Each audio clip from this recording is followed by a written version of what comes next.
ઓગસ્ટના મહિનાને ક્રાંતિના મહિના તરીકે ઓળખાય છે। દુનિયાભરમાં, દેશભરમાં, રાજ્યભરમાં આ સમયે આંદોલનો થયા, દેશ આઝાદ થયો।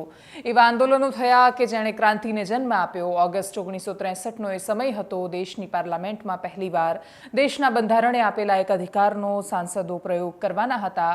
આચાર્ય કૃપલાની કે જે કોંગ્રેસના જ નેતા હતા, જે.બી. કૃપલાનીએ એનું પ્રતિનિધિત્વ સંભાળ્યું અને એ સમયે દેશના પ્રધાનમંત્રી જવાહરલાલ નહેરુની સામે અવિશ્વાસનો પ્રસ્તાવ લાવવામાં આવ્યો। વોટિંગ થયું। અવિશ્વાસનો પ્રસ્તાવ બહુ સ્વાભાવિક રીતે રદ કરવામાં આવ્યો, પરંતુ નહેરુના માનસ પર એ છાપ ઉપસીને આવી કે આ રાજ્ય અને દેશમાં કોઈની પણ પાસે એટલા અબાધિત અધિકાર નથી કે એના પર દરેક સાંસદ બહુ જ ગંભીરતાથી વિશ્વાસ મૂકે। સતત 4 દિવસ ચર્ચા ચાલી હતી। 4 દિવસ કલાકો સુધી એ વિષય પર મનન અને ચિંતન કરવામાં આવ્યું હતું કે શું કામ જવાહરલાલ નહેરુને ચાઇનાની સામે યુદ્ધ હારવા પર સવાલ ન કરવામાં આવે, શું કામ એમને ન પૂછવામાં આવે કે આ દેશની જમીનને તમે શું કામ ચાઇનાને દાનમાં આપી દીધી। દરેક સાંસદોએ બહુ જ ગંભીરતાથી એના પર ચર્ચા કરી। અવિશ્વાસનો પ્રસ્તાવ લાવનારા પણ કોંગ્રેસના જ નેતા હતા, જેમની સામે લાવવામાં આવ્યો એ પણ કોંગ્રેસના જ પ્રધાનમંત્રી હતા, પણ એ અવિશ્વાસનો પ્રસ્તાવ બંધારણની તાકાત બતાવતો હતો, નહીં કે વિપક્ષોની હીનતા। નમસ્કાર, આપની સાથે હું દેવાંશી।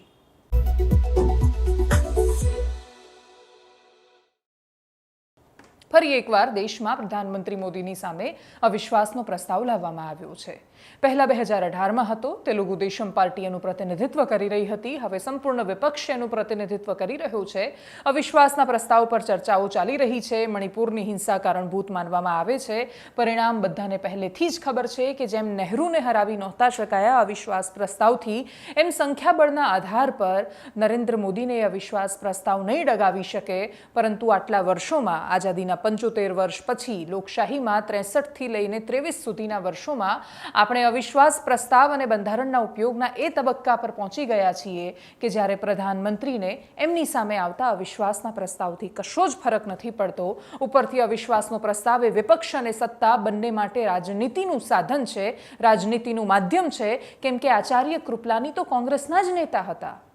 જે.બી. કૃપલાનીને કોઈ ફરક નહોતો પડવાનો અવિશ્વાસ પ્રસ્તાવથી, પણ એમને એવું લાગ્યું કે 1962ના હરાયેલા યુદ્ધ પછી કોંગ્રેસના નેતા તરીકે દેશની જનતાને આપેલા વચનના આધાર પર એમની ફરજ બને છે, એમનો અધિકાર પણ છે કે એ સત્તાને સવાલ કરે, પ્રધાનમંત્રીને સવાલ કરે કે તમારી પાસે કોઈ પણ સંજોગોમાં અબાધિત સત્તા નથી। તમે ગંભીર સમયમાં જ્યારે દેશને ખરાબ સ્થિતિમાં લાવીને મૂકો છો, ત્યારે તમે પ્રશ્નના ઘેરામાં આવો છો। મણિપુર પણ એટલો જ ગંભીર પ્રશ્ન છે, એટલી જ મોટી સમસ્યા છે, પરંતુ તમે એને કમનસીબી માનો કે ગમે તે, વિપક્ષ માટે એ રાજનીતિનું હથિયાર માત્ર છે। સત્તાને તો જાણે કોઈ ફરક જ નથી પડતો। પ્રધાનમંત્રી મોદી અવિશ્વાસના પ્રસ્તાવ પર જવાબ આપી રહ્યા હતા। વિપક્ષ એમણે શરૂઆત ત્યાંથી જ કરી કે ભગવાન કેટલા દયાળુ હોય છે કે હંમેશા શુભ સંજોગો આપણા માટે ઊભા કરી દેતા હોય છે। વિપક્ષે 2018માં પણ આ જ કર્યું હતું, એ અમારા માટે સારું સાબિત થયું અને હવે વર્ષોથી ફરી એકવાર 2023માં પાછા આવ્યા છે, કશી તૈયારી વગર આવ્યા છે। અધીર રંજન ચૌધરી પર એમણે ચાબખા માર્યા, એમના વિશે પણ એમણે કહ્યું કે એ કેવી રીતે ગોળને ગોબર કરી શકે, એમની પાસેથી શીખો। એ સિવાય વિપક્ષ કેવી રીતે એના કૌભાંડ કેટલા, યુપીએ કેટલું, યુપીએને દફન કરી દીધું, બેંગ્લોરમાં બધા પર બોલ્યા, પણ મણિપુરનું ન બોલ્યા।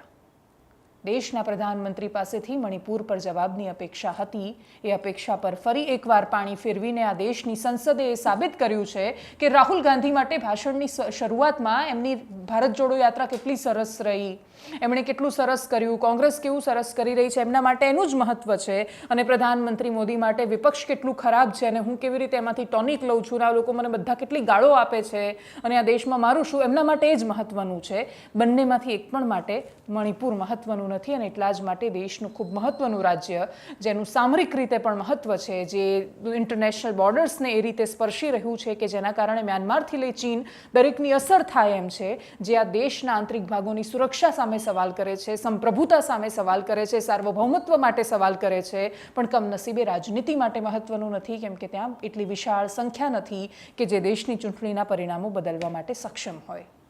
પ્રધાનમંત્રી મોદીએ શું કહ્યું, કયા કયા ચાબખા માર્યા, કઈ રીતે વાત કરી, સાંભળીએ એમને।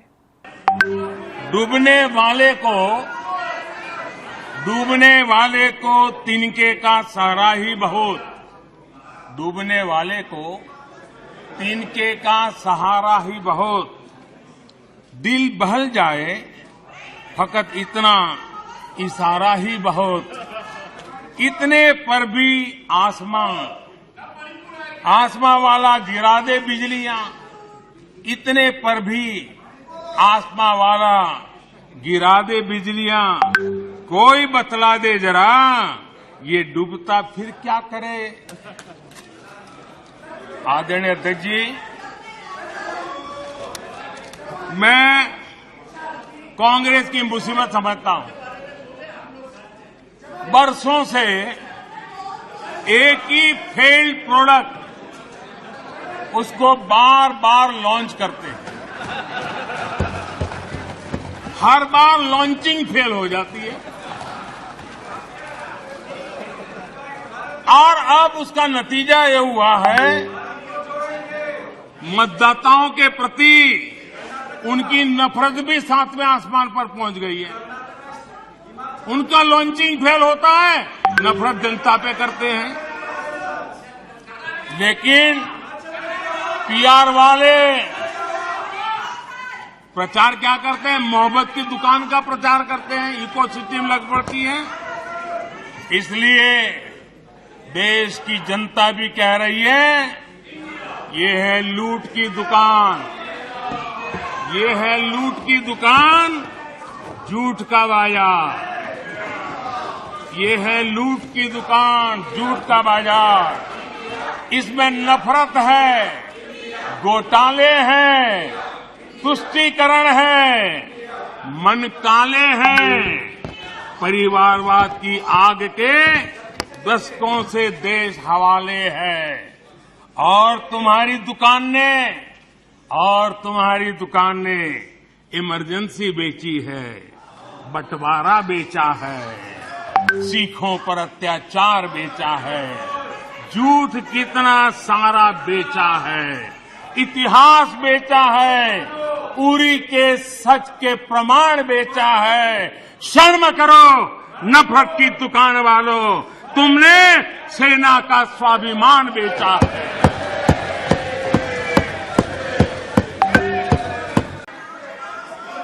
आदरणीय अध्यक्ष जी, बहुत बार कुछ बुरा बोलने के इरादे से भी जब कोशिश होती है तो कुछ न कुछ सच भी निकल जाता है और सच में ऐसे अनुभव हम सबको है, कभी कभी सच निकल जाता है। लंका हनुमान ने नहीं जलाई, लंका हनुमान ने नहीं जलाई, उनके घमंड ने जलाई। और ये बिल्कुल सच है। आप देखिए, जनता जनार्दन भी भगवान राम के रूप की है, जनता जनार्दन भी भगवान राम के रूप की है और इसलिए 400 से 40 हो गए। हनुमान ने लंका नहीं जलाई, घमंड ने जलाई और इसलिए 440 हो गए, 400 से 40 हो गए। आदरणीय अध्यक्ष जी,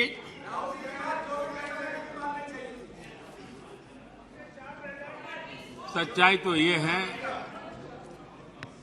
देश की जनता ने 2-2 बार 30 साल के बाद पूर्ण बहुमत की सरकार चुनी, लेकिन गरीब का बेटा यहां कैसे बैठा?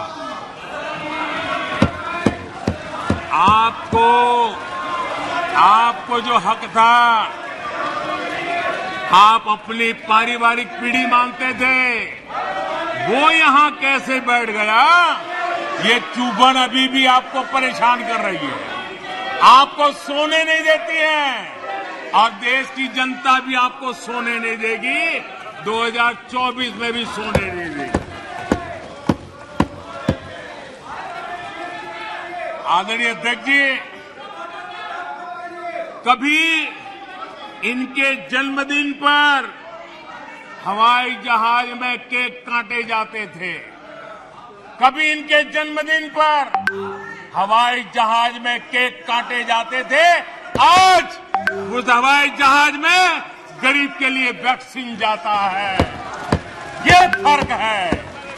आदरणीय अध्यक्ष जी, અને સતત 1.5 કલાક સુધી સત્તા વિપક્ષ બાકી બધી રાજનીતિ 2024ની ચૂંટણી આ બધું જ બોલ્યા પછી પ્રધાનમંત્રી મોદીને અચાનક યાદ આવ્યું, બ્રહ્મજ્ઞાન થયું કે આજે તો ચર્ચા મણિપુરની હતી, આજે તો એ વિષય પર વાત કરવી પડશે. અને પછી એમના કક્કામાં મણિપુરનો મ આવતા આવતા 1.5 કલાક નીકળી ગયો. વિપક્ષે વોકઆઉટ કરી લીધું અને પછી પ્રધાનમંત્રીએ કહ્યું કે વિપક્ષને તો મણિપુરની ચર્ચા કરવામાં રસ જ નથી. અમિત શાહે વિસ્તારથી વાત કરી છે. એના પછી એમણે મણિપુર પર શું કહ્યું સાંભળીએ એમને. कल वैसे विस्तार से अमित भाई ने बताया है। मणिपुर में अदालत का एक फैसला आया।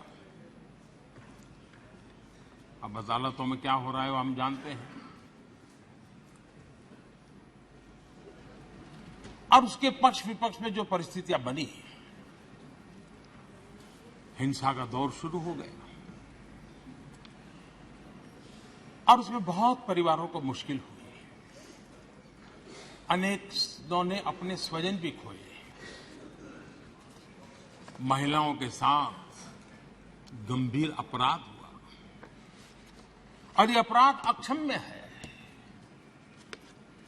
और दोषियों को कड़ी से कड़ी सजा दिलवाने के लिए केंद्र सरकार, राज्य सरकार मिलकर के भरपूर प्रयास कर रही है। और मैं देश के सभी नागरिकों को आश्वस्त करना चाहता हूं कि जिस प्रकार से प्रयास चल रहे हैं, निकट भविष्य में शांति का सूरज जरूर उगेगा। मणिपुर फिर एक बार नए आत्मविश्वास के साथ आगे बढ़ेगा। मैं मणिपुर के लोगों से भी आग्रहपूर्वक कहना चाहता हूं, वहां की माताओं, बहनों, बेटियों से कहना चाहता हूं, देश आपके साथ है, ये सदन आपके साथ है। हम सब मिलकर के, कोई यहां हो या ना हो, हम सब मिलकर के इस चुनौती का समाधान निकालेंगे। वहां फिर से शांति की स्थापना होगी। मैं मणिपुर के लोगों को विश्वास दिलाता हूं कि मणिपुर फिर विकास की राह पर तेज गति से आगे बढ़े। उसमें कोई प्रयासों में कोर कसर नहीं रहेगी। आप सबको भी मैं याद दिलाना चाहता हूं साथियों, यहां मेरे जो नॉर्थ ईस्ट के भाई हैं उनको हर चीज का पता है। जब मणिपुर में वो एक समय था, हर व्यवस्था उग्रवादी संगठनों की मर्जी से चलती थी, वो कहे वो होता था। और उस समय सरकार किसकी थी मणिपुर में? किसकी सरकार थी? जब सरकारी दफ्तरों में महात्मा गांधी की फोटो नहीं लगाने दी जाती थी, तब सरकार किसकी थी? जब मोइरांग में आजाद हिंद फौज के संग्रहालय पर नेताजी सुभाष चंद्र बोस की प्रतिमा पर बम फेंका गया, तब मणिपुर में सरकार किसकी थी? तब मणिपुर में सरकार किसकी थी? आदरणीय अध्यक्ष जी, जब मणिपुर में स्कूलों में राष्ट्रगान नहीं होने देंगे, ये निर्णय किए जाते थे, तब मणिपुर में सरकार किसकी थी?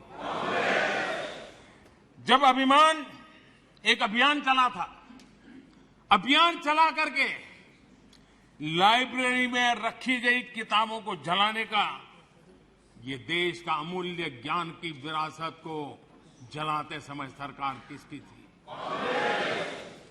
जब मणिपुर में मंदिर की घंटी शाम को 4 बजे बंद हो जाती थी, ताले लग जाते थे, पूजा अर्चन करना बड़ा मुश्किल हो जाता था, सेना का पहरा लगाना पड़ता था, तब मणिपुर में सरकार किसकी थी? आदरणीय अध्यक्ष जी, जब इम्फाल के इस्कॉन मंदिर पर बम फेंककर श्रद्धालुओं की जान ले ली गई थी, तब मणिपुर में सरकार किसकी थी? जब अफसर, हाल देखिए, आईएएस, आईपीएस अफसर, उनको अगर वहां पर काम करना है तो उनके तनख्वाह का एक हिस्सा उनको इन उग्रवादी लोगों को देना पड़ता था, तब जाकर के वो रह पाते थे। तब सरकार किसकी थी? आदरणीय अध्यक्ष जी, इनकी पीड़ा सिलेक्टिव है, इनकी संवेदनाएं सिलेक्टिव है, इनका सब बातचीत राजनीति से शुरू होती है और राजनीति से आगे बढ़ती है। वे राजनीति के दायरे से बाहर से न मानवता के लिए सोच सकते हैं, न देश के लिए सोच सकते हैं, न ही देश की इन कठिनाइयों के लिए सोच सकते हैं। उनको सिर्फ राजनीति के सिवा कुछ सूझता नहीं है। પ્રધાનમંત્રી મોદી જ્યારે કોંગ્રેસના ઘમંડની વાત કરતા હતા કે ઘમંડના કારણે 400 થી 40 સીટ પર આવી ગઈ, ત્યારે કોંગ્રેસના અધીર રંજન ચૌધરીએ એમના પહેલા જ પોતાના વક્તવ્યમાં કહ્યું હતું કે અહંકારના કારણે ભારતીય જનતા પાર્ટીની આ પરિસ્થિતિ છે। એમણે ગઈકાલે રાહુલ ગાંધી જેમ રામાયણના ઉદાહરણ એક પછી એક આપી રહ્યા હતા। પ્રધાનમંત્રી મોદીને રાવણ સાથે સરખાવતા હતા। અમિત શાહ અને અંબાણીને એક સાથે મેદાન પર લાવીને મેઘનાદ અને કુંભકર્ણ સાથે સરખાવ્યા હતા। કોણ મેઘનાદ કે પછી કોણ કુંભકર્ણ, એ કાં તો અધીર રંજન કાં તો રાહુલ ગાંધી જવાબ આપી શકે, કાં તો એ બે નેતાઓ કે ઉદ્યોગપતિ જવાબ આપી શકે। આજે વારો જ્યારે અધીર રંજન ચૌધરીનો આવ્યો ત્યારે એમણે મહાભારતના દ્રષ્ટાંતને સાથે લીધું। એમણે કહ્યું કે દ્રૌપદીનું વસ્ત્રાહરણ ત્યારે થાય છે જ્યારે રાજા અંધ બની જાય છે। એના સિવાય પણ એમણે કેટલાય ચાબખા માર્યા, પ્રહારો કર્યા, કડવા હતા બધા જ, પણ એના મૂળમાં મણિપુર માટેની વેદના કે સંવેદના છલકાઈને નથી દેખાઈ। એ કમનસીબી છે। રાજનીતિની જાણે દોરીની પેલી દોરડા ખેંચ રસ્સા ખેંચ ચાલી રહી છે। કોણ વધારે જોર લગાવે, કોણ ખેંચીને એને કરી દે, પણ એ જે દોરડું છે વચ્ચે એ મણિપુર છે। જે તૂટી રહ્યું છે એ આ દેશનો મૂળ આત્મા તૂટી રહ્યો છે કે જ્યારે કોંગ્રેસના જ નેતા એક સમય હતો કે પોતાના જ નેતાને સવાલ કરતા હતા કેમ કે એમને લાગતું હતું કે આ મોરલી ખોટું છે। હવે એવું કશું જ રહ્યું નથી। મોરલ્સ અને પાર્લામેન્ટને એકબીજાની સાથે કોઈ ખાસ લેવા દેવા નથી। દેશની સંસદ એ સંખ્યાબળ પર આધારિત એક ખેલ માત્ર છે જેને જોવા માટે જનતા માત્ર તમાશબીન બનીને બધો તમાશો જોતી રહે છે। અધીર રંજન ચૌધરીને પણ સાંભળીએ। हालात में विवश करके उन पे ऊपर हमला हो रहे हैं, बलात्कार की घटना घट रही है। तो मुझे एक बार ये बोलने का इच्छा हो रहे हैं कि जब राजा अंधा रहते हैं, धृतराष्ट्र जब अंधा रहते थे उस समय द्रौपदी की वस्त्राहरण हुई थी। आज भी राजा अंधे बैठे हैं, इसलिए किसी नाम नहीं, किसी को नाम नहीं लिया मैंने, किसी को नाम नहीं लिया मैंने। तो इसलिए जहां राजा अंधा बैठे रहते, जहां राजा अंधा बैठे रहते, वहां द्रौपदी की वस्त्रहरण चाहे वो हस्तिनापुर में हो, चाहे वो मणिपुर में हो, होते ही रहते। मणिपुर माननीय और अध्यक्ष हस्तिनापुर में कोई फर्क नहीं रहता। आपने एक अपील की थी, मोशन मूव नहीं किया है। प्रधानमंत्री जी के खिलाफ ऐसे आरोप लगाना अनाप शनाप baseless allegation, doing the baseless allegation cannot be accepted sir, it cannot be tolerated.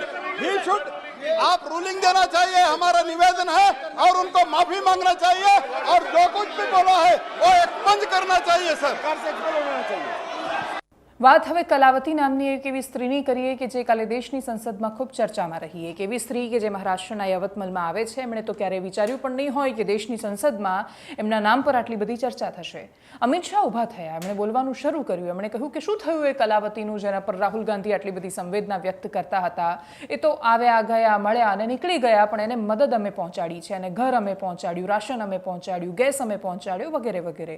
ખૂબ આક્રમકતાથી બોલ્યા હતા। કલાવતીનું શું થયું એ તમને કહેવું છે, પણ સૌથી પહેલા અમિત શાહે શું કહ્યું હતું સાંભળીએ એમને। माँ कलावती या ऐसा कुछ नाम, कलावती बुंदेलखंड की बहन कलावती, उसके घर वो नेता भोजन करने गए और यहीं पीछे बैठकर गरीबी का बड़ा दारुण वर्णन, द्रवित हो जाए ऐसा वर्णन करती है। ठीक है भाई, अच्छा किया, आप इतने बड़े व्यक्ति होकर गरीब कलावती के घर पर भोजन पर गए, उसका भोजन कर लिया और इसकी वेदना को यहाँ वाचा दे दी। मगर बाद में इनकी सरकार 6 साल चली। मैं पूछना चाहता हूं वो कलावती का क्या करा? वो कलावती को घर, बिजली, गैस शौचालय, अनाज, स्वास्थ्य, ये सब देने का काम नरेंद्र मोदी ने એ પણ ચૂંટણી પહેલાનો જ સમય હતો. રાહુલ ગાંધી મહારાષ્ટ્રની મુલાકાતે હતા. યવતમાલમાં કલાવતીના ઘરે ગયા હતા. એમને ત્યાં જમ્યા હતા, જે જમવા પર ગૃહમંત્રી અમિત શાહ આટલા કટાક્ષ કરી રહ્યા હતા. એના પછી રાહુલ ગાંધી જ્યારે ત્યાંથી પાછા નીકળ્યા ત્યારે એના પછી કલાવતીના ઘર પર આટલા વર્ષો પછી પત્રકારો ફરી એકવાર પહોંચ્યા. એ વખતે પણ પહોંચ્યા હશે જ્યારે રાહુલ ગાંધીએ મુલાકાત કરી હશે. એના પછી પત્રકારો જ્યારે પહોંચ્યા અને એમને પૂછ્યું ત્યારે કલાવતીએ કહ્યું કે મને જે પણ મળ્યું છે એ રાહુલ ગાંધીના કારણે મળ્યું છે, એમણે આપ્યું છે. ભલે એ સત્તાએ આપ્યું હોય, ભલે નરેન્દ્ર મોદીના કારણે મળ્યું હોય, પરંતુ મૂળ વાત એ છે કે રાહુલ ગાંધી મારા ઘરે આવ્યા એ વાતના કારણે બધા એટલું બધું ત્યાં આજે આખી સિસ્ટમ હલવા માંડી કે પછી તરત જ મને મારા અધિકારો મળવા માંડ્યા. અને એટલે જ હું માનું છું કે અમિત શાહે જે કહ્યું એ ખોટું કહ્યું છે. મને જે મળ્યું છે એ રાહુલ ગાંધીના કારણે મળ્યું છે, નહીં કે અમિત શાહ કે પ્રધાનમંત્રી મોદીના કારણે. ઉજ્જવલા યોજનામાં પણ આવું થયું હતું. એક સ્ટોરી ચાલી હતી ટીવી પર. ઉજ્જવલા યોજનામાં પ્રધાનમંત્રી મોદીની સાથે મન કી બાતમાં બેસેલી એક મહિલાએ જ્યારે કહ્યું કે બસ મને તો લાવીને મૂકી દીધી એટલા માટે હું પહોંચી ગઈ છું, પણ એના સિવાય કોઈ મદદ મારા સુધી કે કોઈ યોજનાના લાભ મારા સુધી નથી પહોંચ્યા. આ જ્યારે આ સ્ટોરી ચાલી એના પછી એ બંને પત્રકારો, એક જે જિલ્લામાં રહીને કામ કરવાવાળા પત્રકાર અને ટીવીમાં રહીને બતાવવાવાળા પત્રકાર, એ બંને હવે મેઇન સ્ટ્રીમ મીડિયામાં કામ નથી કરતા. એટલે યવતમાલમાં જેમણે સ્ટોરી ચલાવી છે એ પત્રકારોનું ભવિષ્ય પણ જોવાનું રહેશે. જો કે ડિજિટલની દુનિયામાં કોઈ જેટલા પ્રતિબંધો હોતા નથી. આગળ વાત ગુજરાતની કરીએ. ગુજરાતમાં રાજનીતિ કરતાં પણ એવી નીતિ વધારે ચર્ચામાં છે કે જેમાં કશી જ કોઈને નીતિ નથી, કશું પડ્યું નથી. દરેક વાતમાં માણસ ધંધો શોધી કાઢે છે. વાત સાચી કે ગુજરાતી એટલે ધંધો, અને આપણે ત્યાં તો બધા બહુ બિઝનેસ કરે, પણ બધામાં ધંધો. દરેક વસ્તુમાં જ્યારે પૈસો સેન્ટરમાં આવી જાય ને એટલી હદે આવી જાય કે જ્યારે કોઈને કશો ફરક જ ન પડે ત્યારે શું કરવાનું. દવાની આડમાં દારૂ વેચાય છે એ વિષય પર પણ વાત કરવી છે. પણ સૌથી પહેલાં જે દવા જે સરકારી દવાખાનામાં આવે છે, સરકાર એના માટે પૈસા આપે છે, દરેક ઘર સુધી, દરેક સામાન્ય માણસ સુધી એકદમ સસ્તી કિંમતમાં દવા પહોંચે એના માટે સરકાર ખાનગી કંપની પાસેથી દવા ખરીદે. એ દવા ખરીદી હોય એના પર સ્ટીકર્સ લાગ્યા હોય. સ્ટીકરમાં એ સરકારી દવાનો જથ્થો છે, નોટ ફોર સેલ, એ બધું જ લખેલું હોય. એ જ્યારે ગોડાઉનમાં પહોંચે, કાગળ પર લખાઈ જાય, બિલ લેવાઈ જાય, એના પછી રાજકોટના ગોડાઉનમાંથી એ ઘટના સામે આવી. વેરહાઉસ હતું GMSCLનું, કે ત્યાં એ જે દવા લેવામાં આવી એના સ્ટીકર્સ કાઢી દેવામાં આવ્યા. એને કાઢીને ફરી એકવાર રિપ્લેસ કરી દેવામાં આવ્યા અને પછી એ દવાઓ મોંઘા ભાવે બજારમાં વેચી દેવામાં આવી. કોને ફરક પડે છે કે રાજકોટના સાવ અંતરિયાળ ગામડામાં સામાન્ય માણસને મફતની દવા પહોંચી કે નહીં? હવે તો ગરીબમાં ગરીબ માણસ પણ સરકારી દવાખાનાના પગથિયાં નથી ચડતો કે ચડવા માંગતો નથી. એની પાસે થોડા રૂપિયાની પણ વ્યવસ્થા થઈ જાય ને તો એ સીધું જ પ્રાઇવેટમાં જવાનું પસંદ કરે છે. શું કામ? કેમ કે સરકારી વ્યવસ્થાઓ પરથી ભરોસો તૂટી ગયો છે. તૂટી રહ્યો નથી, તૂટી ગયો છે. કોરોના સમયે પણ જોયું કે સરકારી દવાખાનાઓની, અમદાવાદની સિવિલનું ઉદાહરણ આપીને તમે દરેક વખતે મોઢું બંધ ન કરાવી શકો. તમે જામનગરની એક હોસ્પિટલ કે રાજકોટની બતાવી દો કે જૂનાગઢની બતાવો, એનાથી પરિસ્થિતિ નહીં બદલાય. PHC અને CHCની વાત છે. એવા અર્બન હેલ્થ સેન્ટરની વાત છે કે જે અમદાવાદમાં હોવા છતાં પણ સામાન્ય માણસો એનો ઉપયોગ નથી કરી રહ્યા. ઘણીવાર સારા છે તો પણ માણસ એટલી હદે બદલાઈ ગયું છે કે નથી ઉપયોગ થઈ રહ્યો. ગામડામાં જઈને PHCની હાલત તો જુઓ, કેટલા ડૉક્ટર છે, કોન્ટ્રાક્ટ પર કેટલા રાખ્યા છે, દવાની શું વ્યવસ્થા છે, દવા પહોંચે છે કે કેમ, આ બધું જ તમે જ્યારે જોશો ત્યારે તમને ખબર પડશે કે કોઈ જગ્યાએ તમે કોઈ સરસ PHC જુઓ છો તો તમને એવું લાગે છે કે રણમાં મીઠી વીરડી સમાન આ હોસ્પિટલ છે. પણ એવું બહુ જૂજ થઈ રહ્યું છે. ડૉક્ટર પોતે પણ પોતાના પરીક્ષા પાસ કર્યા પછી પણ હજુ એ લોકોને પોસ્ટિંગ નથી મળ્યું. એમની પોતાની સમસ્યાઓ છે. બધાની વચ્ચે દવામાં પણ આ પ્રકારના કૌભાંડ સામે આવે છે. રાજકોટના વેરહાઉસમાંથી શું સામે આવ્યું એ જોઈએ પહેલા. અમારા ખોલો, એક ખોલો ખોલો ખોલો ખોલો ખોલો શું સ્ટીકર માર્યા? ખોલો ખોલો, એકાદું ખોલો. ક્યાં માર્યા બતાવો. ઓલું જે ડેક્સ્ટાન વાળું છે ને, જ્યાં સ્ટીકર વાળું. ક્યાં માર્યા? આ માર્યા? આવડું અમાર્યું ને? આવડું. બીજી કાર્ટની બોટલ. આ તો બાટલા ને તમે ના પાડતા હતા ને, આમાં બાટલા નથી. ટોટલ કેટલા માર્યા? ઈ પેલા અગાઉ બધા કે છે એટલા માલમાં માર્યા તમારે. આ સ્ટીક કોણે કોણે માર્યા? તારું શું નામ? રોહિત સેવા. સોલંકી. કેટલા પૈસા આપ્યા તને? 250 રૂપિયા. કોણે આપ્યા હતા? સાહેબે આપ્યા હતા. કંપની તરફથી જ હતું. કંપનીને ખુલાસા મગાવી લઈ 250 રૂપિયા આપ્યા હતા સાહેબે. સાહેબે 250 આપ્યા હતા. આમ આપવાનું હોય. જો તને કહું, સાહેબે 250 રૂપિયા અમને સાહેબ ક્યાં સાચું બોલે જ છે સાહેબ ખોટું જ બોલે છે. પાછા અને કેટલા આપ્યા? કંપની આપ્યા હતા. અડધું પતાકડું વધુ ક્યાં આવી ઓકે આની પહેલા એક વાર સ્ટીકર માર્યા છે અહીંયા અને એકાદ કદાચ માર્યા માર્યા છે ને કેટલી વાર માર્યા છે કેટલી કંપની આ બીજી વાર બીજી વાર માર્યા ત્યારે કેટલા પૈસા આપ્યા સાહેબે તને ત્યારે અમે 2 જણા હતા ચલો ભાઈ કેટલા આપ્યા હતા પૈસા તને 500 500 રૂપિયા આપ્યા બેના હતા 250 આપ્યા કેટલામાં મારો એટલે તમને 250 મળે અમને તો આમને કીધું હતું મારી ગયો પછી આપી હમ. તમને કઈ ખબર હતી તમે એવું કહેતા તમને આપ્યા હતા સાહેબે પૈસા શેના પૈસા આપ્યા હતા આની પેલા સ્ટીકર હે આની પેલા સ્ટીકર માર્યા હતા ને આની પહેલા સ્ટીકર માર્યા પૈસા આપ્યા તમારું નામ શું પરમાર અજય પરમાર અજયભાઈ સ્ટીકર માર્યા હતા એના સાહેબે કયા સાહેબે તમને પૈસા આપ્યા હતા પ્રતિકભાઈ કેટલા પૈસા આપ્યા હતા 2 જણા હતા 250 250 રૂપિયા આપ્યા હતા ને આ સ્ટીકર તમે માર્યા ના આ ઓલા ભાઈ ઓલા માર્યા તમે ક્યારે માર્યા હતા સ્ટીકર આની પેલા કેટલી વાર માર્યા હતા પહેલા કેટલી વાર માર્યા હતા સ્ટીકર ના એક જ વાર. આ માલ ગવર્નમેન્ટનો છે આ વેચાણ ફાર્માસ્યુટિકલ ધંધામાં જબરદસ્ત ગેરરીતિઓ થાય છે બધાને ખબર છે દવાઓ ક્યારે કેવી રીતે વેચાય છે એના લાઇસન્સિંગનું શું થાય છે કેવી રીતે ફૂડ એન્ડ ડ્રગ વિભાગમાંથી તમે પૈસા આપો તો તમે ઈચ્છો એ લાઇસન્સ મેળવી શકો એ બધું જ સર્વવિદિત હોવા છતાં કોઈને કશી જ પડી નથી દવાની આડમાં દારૂ વેચાતો થાય એ બધાને ખબર છે કફ સિરપ કે પછી આયુર્વેદિક દવાના નામ પર રીતસરથી 11% 12% આલ્કોહોલવાળી દવાઓ વેચાઈ રહી છે તમે એને જ્યારે ખરીદો છો તો તમને એવું લાગે છે કે આ તો નોર્મલ બોટલ છે એનું જ્યારે પ્રોડક્શન થાય છે કંપનીમાં ત્યારે પણ એમાં આલ્કોહોલનું પ્રમાણ નથી હોતું પછી એને તમારે 1-2 મહિના રહેવા દેવાનું એની અંદર ફર્મેન્ટેશન થઈ જાય અને પછી તમારો દારૂ એની જાતે તૈયાર હોય છે તમારી આંખો સામે દારૂની બોટલ પડી હોય પણ તમે ઓળખી નથી શકતા કે દારૂની બોટલ છે એ સિવાય દેશી દારૂની ભઠ્ઠી વિદેશી દારૂ બધું જ મળે છે ધોળકામાં જ્યારે ધોળકા પાસેના એક ગામડામાં ફરિયાદ એની પરાકાષ્ઠાએ પહોંચી એ લોકો અમદાવાદ ગ્રામ્યના એસપીને પણ વારંવાર કહી ચૂક્યા છે લોકેશન સાથે આપી ચૂક્યા છે અહીંયા આ દવા મળે છે અહીંયા દારૂ મળે છે અહીંયા દેશી મળે છે અહીંયા વિદેશી મળે છે અહીંયા આયુર્વેદિક મળે છે દારૂ પણ હવે આયુર્વેદિક મળે છે you know health conscious people બધા જ હવે બહુ ધ્યાન રાખે તબિયતનું એટલે દારૂ પણ આયુર્વેદિક પીવા માંડ્યા છે પણ ખેર આ બધાની ફરિયાદો એસપી સુધી કરી પણ છતાંય કશું ન થયું ત્યારે છેલ્લે અમારી પાસે આવ્યા અમે જ્યારે એમના ગામડામાં પહોંચ્યા ત્યારે જે દ્રશ્યો જોયા એ તમારે જોવા જોઈએ એટલા માટે કેમ કે તમારી આસપાસ પણ આ જ પરિસ્થિતિ છે એમાંથી ઘણા બધા લોકો એ રીતે જવાબ આપે છે અમે શું કરીએ અમે તો અમારું કામ ને અમારો કામ ધંધો ભલો તો બસ એના જ કારણે આ બધી પથારી ફરી છે આપણે જે દર થોડા દિવસે પ્રશ્નો કરીએ છીએ ને કે આમ થઈ રહ્યું છે એટલા માટે થઈ રહ્યું છે કેમ કે તમે ચૂપ બેઠા છો તમારે બધાને બોલાવવું છે તમે એવું ઈચ્છો છો કે તમારા વતીની લડાઈઓ આખી દુનિયા લડ્યા કરે તમે ત્યાં તમાશો જોયા કરો જ્યાં સુધી તમે આમ તમાશા જોયા કરો છો ત્યાં સુધી કોઈ ફરક નથી પડતો તમારા પર આવે છે તમારા ગામ પર આવે છે તમારી આજુબાજુની પ્રજાતિઓ પર આવે છે તમારા બાળકો સુધી તમારી પેઢીઓ સુધી પહોંચે છે અને તો પણ તમે તમાશો જુઓ છો કે મારે શું એટલે તમારે જ જ્યારે કોઈ મરે છે ત્યારે તમે પૂછો છો કે મારો શું લાગતો હતો તો તમે પ્રતિજ્ઞા ભૂલી જાઓ છો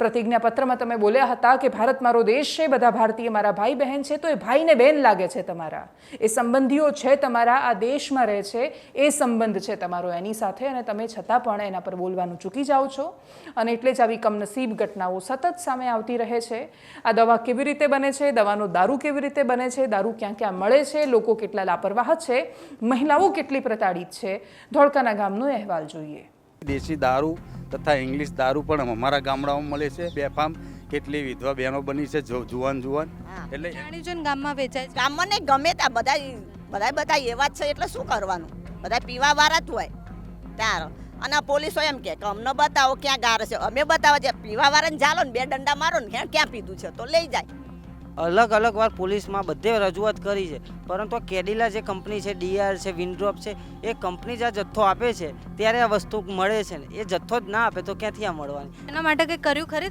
તમે પૂર્વ સરપંચ છો તો સરપંચ શું કરવા અમે અમારી જાતને ઓળખી અને બેસી રહીએ અમે એવો નશો કંઈ કરતા નહીં એટલે એની સરકારને અમે પોલીસ સ્ટેશનમાં રજૂઆત કરી તો પોલીસવાળા શું કરે છે સાંભળી લે પછી સામે ત્યાં આગળ જે દારૂના અડ્ડા હોય ને ત્યાં ફોન કરી દે એટલે માલ સગે વગે થઈ જતો હોય એટલે 5 દિવસ પૂરતું આ ચાલતું હોય છે પછી એનું એ જ પરિસ્થિતિ હોય છે સમગ્ર ધોળકામાં ખાલી આનું ગણીએ ને તો બહુ મોટું ગણી છે, 10 થી 15 લાખ રૂપિયાનું રોજનું વેચાણ છે આનું. તો પણ અત્યારે ખુલ્લેઆમ પાનના ગલ્લા ઉપર તમે જુઓ ત્યાં મળી રહી છે. એટલે 11% આલ્કોહોલવાળી વસ્તુ વેચાવી એ કાયદેસર એક ગુનો છે અને કંપની ઉપર કાયદેસરની ફરિયાદ થવી જોઈએ. વાત કૌભાંડોની નીકળશે, વાત થતા સેટિંગોની નીકળશે તો આપણા રાજ્યની અને દેશની યુનિવર્સિટી શું કામ બાકાત રહી જાય? GTU ગુજરાત ટેકનોલોજીકલ યુનિવર્સિટી ત્યાં ચાલતી પણ બધી લાપરવાહીઓ, ગાલમેલ, બહુ જ બધું સામે આવ્યું છે.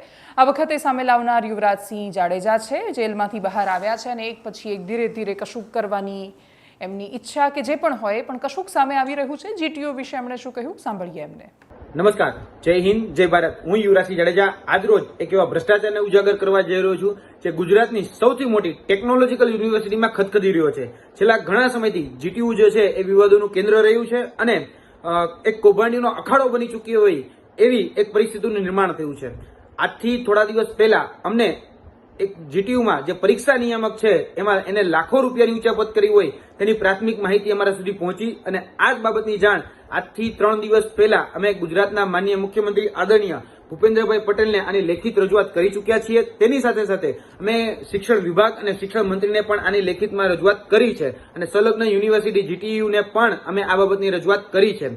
આની ઉપર નિષ્પક્ષ તપાસ કરવામાં આવે, કેમ કે જે લાખો રૂપિયાની ઉચાપત થઈ છે એ સરકાર દ્વારા જે વિવિધ પરીક્ષાઓ એ લેવામાં આવતી હોય જેમાં GTUને કેન્દ્ર તરીકે ફાળવવામાં આવતું હોય, જો જોવા જઈએ તો 2017 થી 2022 સુધીમાં 92 જેટલી પરીક્ષાઓનું આયોજન એ GTU દ્વારા કરવામાં આવેલ છે અને જેમાં 28 કરોડ 64 લાખ રૂપિયા જેટલી અંદાજિત આવક થઈ છે, જેના તમામ કોન્ક્રીટ આધાર પુરાવા જે છે કે કયા વર્ષમાં કયા ડિપાર્ટમેન્ટની કઈ એક્ઝામ લેવામાં આવી અને જેના પેટાએ કેટલા રૂપિયા લાખોનું ચૂકવણું કરવામાં આવ્યું છે રેમ્યુનેશન તરીકે પણ, તો એની તમામ જે વિગત છે એ તમામ વિગતો છેલ્લા 5 વર્ષની એ અમે અહીં ટાંકી છે અને આ જે લેખિત પુરાવા જે છે એ અમે સરકારને આપ્યા છે, જેથી કરીને અમે આશા અપેક્ષા એ જ રાખીએ છીએ કે આની નિષ્પક્ષ તપાસ થાય, સચોટ જે પણ તારણો છે બહાર આવે. કેમ કે આ જે પરીક્ષાઓ લેવામાં આવેલી છે એમાં જોવા જઈએ તો જે GTUમાં અત્યારે પરીક્ષા નિયામક તરીકે જે ફરજ બજાવી રહ્યા છે એ વિરલ બોરીસાગર મૂળતઃ વિશ્વકર્મા ગવર્મેન્ટ ઓફ એન્જિનિયરિંગ કોલેજના સહાયક પ્રોફેસર તરીકે નિમણૂક પામેલા છે અને એઝ અ ડેપ્યુટેશન ઉપર છેલ્લા ઘણા વર્ષોથી એ GTUમાં અત્યારે નોકરી કરી રહ્યા છે.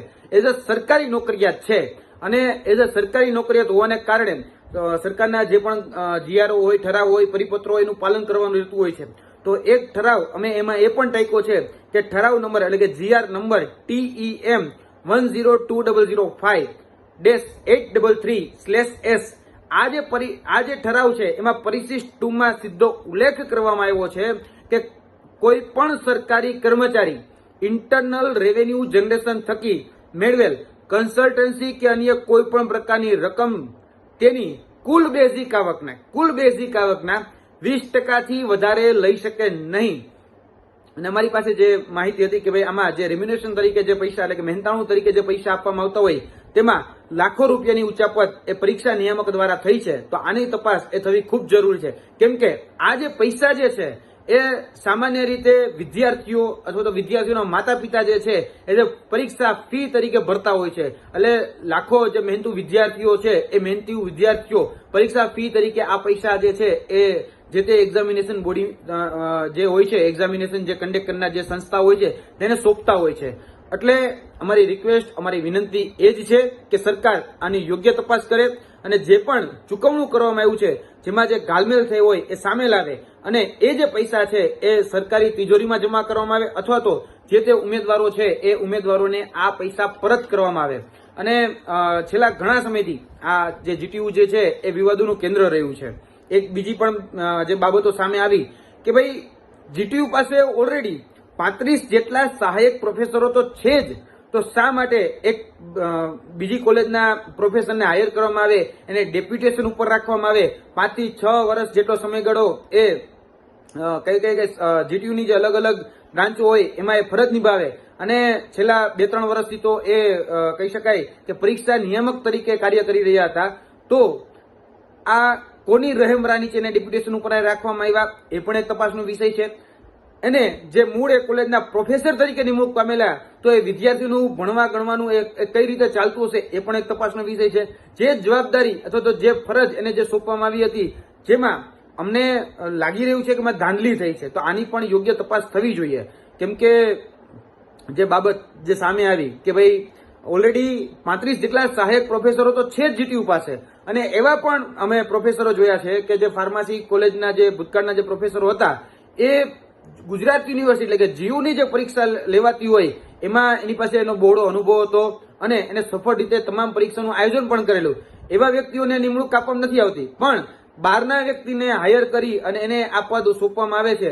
એટલે ક્યાંક દાળમાં કશું કંઈક કાળું છે એ અહીંયા સ્પષ્ટ થાય છે. એટલે આની તપાસ થવી જોઈએ. હમણાં જ થોડા સમય પહેલા એમાં 2 વર્ષ જેટલો સમયગાળો ફરીથી એક્સટેન્ડ કરી દેવા. ઓલરેડી 5-6 વર્ષથી તો આ પદ ઉપર તો છે જ, ફરીથી એને 2 વર્ષ માટે એને કહી શકાય રિપીટેશન કરવામાં આવ્યું. તો ભાઈ કોની રહેમરા નીચે રિપીટેશન કરવામાં આવી રહી છે, કઈ જે મલાઈનો કટકો જે છે એમના સુધી પહોંચી રહ્યો છે, એ પણ એક તપાસનો વિષય છે. એટલે આ તપાસ થવી જ જોઈએ. અને એક બાબત એ પણ અમારી ધ્યાનમાં આવી છે કે જે પરીક્ષાઓ લેવાતી હોય છે કોલેજની અલગ અલગ સંસ્થાઓ જે હોય જીટીયુની, એના દ્વારા અસંખ્ય પરીક્ષાઓ લેવાતી હોય છે, અસંખ્ય વિદ્યાર્થીઓની પરીક્ષા આપતા હોય છે, જેમાં એક ઈ એસેસમેન્ટની કામગીરી જે છે એ સોંપવામાં આવતી હોય છે જીટીયુને.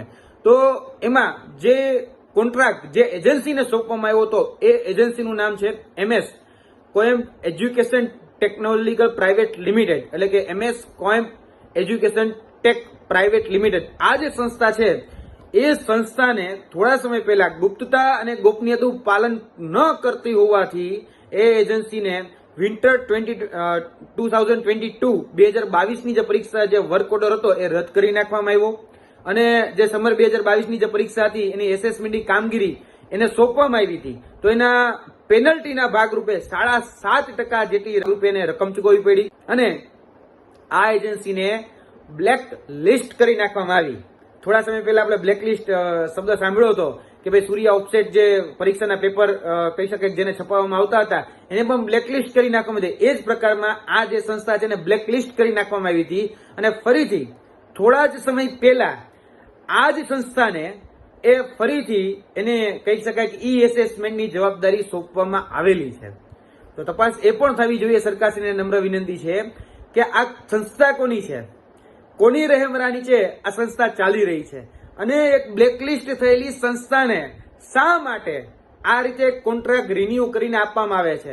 ઓલરેડી થોડાક સમય પહેલા જ એ પરીક્ષાનો વર્ક ઓર્ડર રદ કરી દીધો છે. એને પેનલ્ટી ટૂંકમાં પેનલ્ટી તરીકે ₹7.5% જેટલા લેવામાં આવ્યા છે.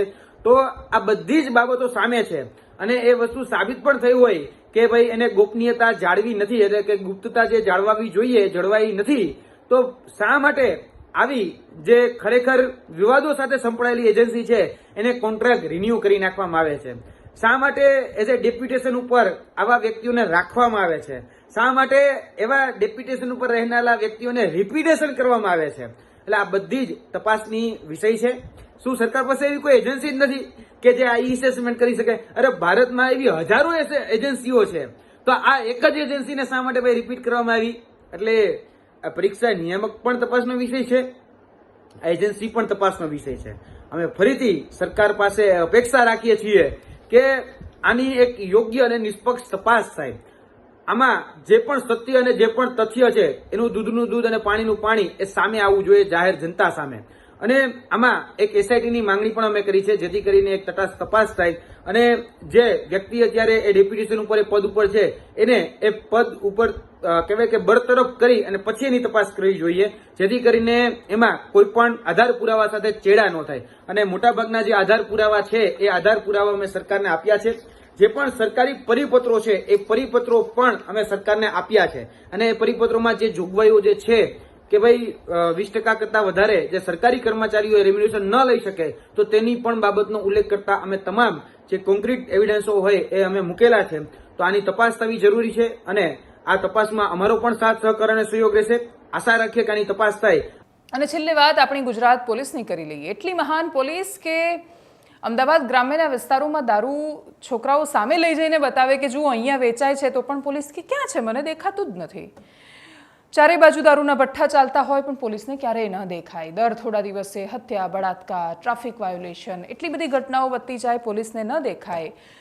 નેતાના આજુબાજુના લોકો પણ એટલા બધા બ્લેકમેલિંગના અને ઘણા બધા ધંધા કરતા હોય, પોલીસને ન દેખાય.